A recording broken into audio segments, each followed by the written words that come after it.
کبھی سوچا ہے کہ ایک ایسی قوم بھی ہو سکتی ہے جو ہزاروں سال سے ایک دیوار کے پیچھے قید ہو؟ زندہ تو ہے لیکن آزاد نہیں۔ یہ ایک قدیم پیشگوئی کا حصہ ہے۔ ایک قوم اور ہزاروں سال سے قید، یہ سوالی ذہن میں ایک عجیب سا تجسس پیدا کرتا ہے۔ آخر یہ ہیں کون اور انہیں قید کیوں کیا گیا؟ چلیں آج اسی راز سے پردہ اٹھاتے ہیں۔ سوچے ذرا، ان کا پہلا لشکر سمندر پی جائے گا۔ یہ جملہ ہی ان کی طاقت اور تعداد کا اندازہ کرا دیتا ہے۔ اور یہ کوئی کہانی نہیں ہے، یہ ایک ایسی حقیقت ہے جس کا ذکر آسمانی کتابوں میں ملتا ہے۔ تو چلیں اس کہانی کو شروع سے شروع کرتے ہیں۔ دیکھتے ہیں کہ اسلامی صحیفوں کے مطابق دیوار کے پیچھے کی یہ قوم آخر ہے کون اور انہیں قید کیسے کیا گیا تھا۔ اس کہانی کا ایک اہم کردار ہے ذوالقرنین، قرآن میں جن کا ذکر ایک عظیم اور نیک بادشاہ کے طور پر ملتا ہے، اور یہی وہ شخصیت تھے جن کے ذمے یاجوج و ماجوج کو قید کرنے کا کام لگا۔ اللہ نے انہیں بے پناہ طاقت اور وسائل سے نوازا تھا تاکہ وہ زمین پر انصاف قائم کر سکیں۔ تو ہوا یہ کہ ایک قوم نے ذوالقرنین سے فریاد کی کہ ہمیں یاجوج و ماجوج کے فساد سے بچائیں۔ ذوالقرنین نے جو طریقہ اپنایا وہ حیران کن تھا۔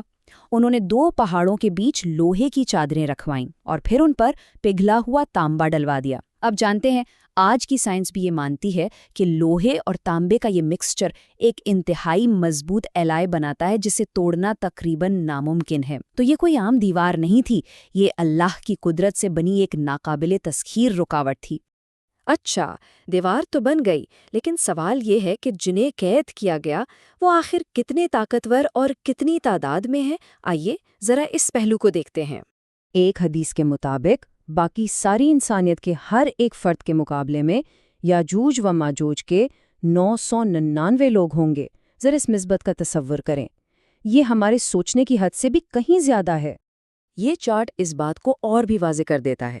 دیکھیں، ایک طرف باقی پوری انسانیت اور دوسری طرف 999 گنا زیادہ یاجوج و ماجوج۔ مطلب یہ ہوا کہ آدم کی اولاد کے ہر 1000 افراد میں سے صرف ایک ہماری نسل کا ہوگا اور باقی 999 وہ ہوں گے۔ ان کی تعداد اتنی زیادہ ہوگی کہ ان کا جو پہلا لشکر بحیرہ طبریہ یعنی سی آف گیلیلی کے پاس سے گزرے گا وہ اس کا سارا پانی پی جائے گا، اور جب ان کا آخری لشکر وہاں پہنچے گا تو کہے گا لگتا ہے یہاں کبھی پانی ہوا کرتا تھا۔ یہ ہے ان کی تعداد کا عالم۔ اتنی مضبوط دیوار، اتنی بڑی قوم، تو پھر یہ آزاد کیسے ہوں گے؟ مزے کی بات یہ ہے کہ اس بظاہر ہمیشہ کی قید کی چابی ایک بہت ہی چھوٹے سے لفظ میں چھپی ہے۔ دیکھیں، ہوتا یہ ہے کہ وہ روز اس دیوار کو کھودتے ہیں۔ دن بھر کی محنت کے بعد جب دیوار ٹوٹنے کے قریب ہوتی ہے اور دوسری طرف سے روشنی نظر آنے لگتی ہے تو شام کو ان کا سردار کہتا ہے چلو باقی کام کل کریں گے، اور جب وہ اگلی صبح واپس آتے ہیں تو اللہ کے حکم سے وہ دیوار پہلے سے بھی زیادہ مضبوط ہو چکی ہوتی ہے، اور یہ چکر ہزاروں سال سے چل رہا ہے۔ ان کا مسئلہ صرف ایک جملہ ہے، کل ہم اسے توڑ دیں گے، بس یہی کہتے ہیں وہ، اور یہی ان کی ناکامی کی وجہ ہے۔ وہ ایک بہت اہم لفظ کہنا بھول جاتے ہیں۔ لیکن پھر ایک دن آئے گا جب وہ یہ کہیں گے کل ہم اسے توڑ دیں گے اگر اللہ نے چاہا، یعنی انشاءاللہ، اور بس اسی ایک جملے کے اضافے سے جب وہ اگلی صبح آئیں گے تو دیوار ویسی ہی ٹوٹی ہوئی ملے گی اور وہ آزاد ہو جائیں گے۔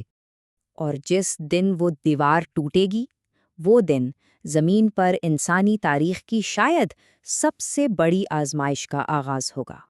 ایک اہم بات یہ ہے کہ یہ واقعہ دجال یعنی اینٹی کرائسٹ کی شکست کے بعد ہوگا، یعنی عین اس وقت جب لوگ سمجھیں گے کہ اب امن قائم ہو گیا ہے، تب یہ سب سے بڑی آزمائش سامنے آئے گی۔ اور پھر جو ہوگا وہ ناقابل تصور ہے۔ یاجوج و ماجوج زمین پر ایک طوفان کی طرح پھیل جائیں گے۔ وہ ہر چیز کو اپنی لپیٹ میں لے لیں گے۔ جہاں پانی ہوگا اسے پی جائیں گے، جہاں فصلیں ہوں گی انہیں تباہ کر دیں گے۔ ان کا راستہ صرف بربادی کا راستہ ہوگا۔ یہ صرف انسانوں کا قتل نہیں ہوگا، بلکہ زمین پر زندگی کی ہر شکل کو ختم کرنے والا فتنہ ہوگا۔ تو پھر اس فتنے کا خاتمہ کیسے ہوگا؟ روایات کے مطابق حضرت عیسیٰ علیہ السلام اور ان کے ساتھ موجود مومنین اللہ سے دعا کریں گے۔ تب اللہ تعالیٰ ایک خاص قسم کے کیڑے بھیجے گا جو یاجوج و ماجوج کی گردنوں پر حملہ کریں گے اور پوری کی پوری قوم ایک ہی آت میں ختم ہو جائے گی۔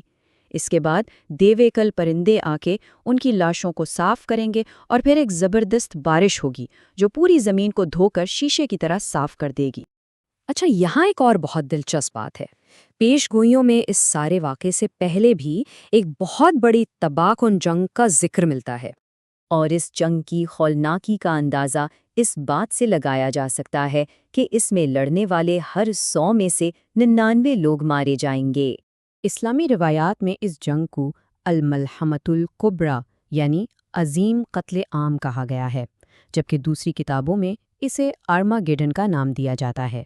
خیال یہ ہے کہ یہ جنگ دنیا کو اس قدر کمزور کر دے گی کہ اس کے بعد دجال کے فتنے کا مقابلہ کرنے والا کوئی نہیں رہے گا۔ اور یہ سب ہمیں ایک آخری اور بہت اہم سوال پر لا کر کھڑا کرتا ہے، ایک ایسا سوال جو اس قدیم پیشگوئی کو ہماری آج کی دنیا سے جوڑتا ہے کہ کیا اس عظیم جنگ کا آغاز ہو چکا ہے؟ یہ ایک ایسا سوال ہے جو ہم سب کو سوچنے پر مجبور کرتا ہے۔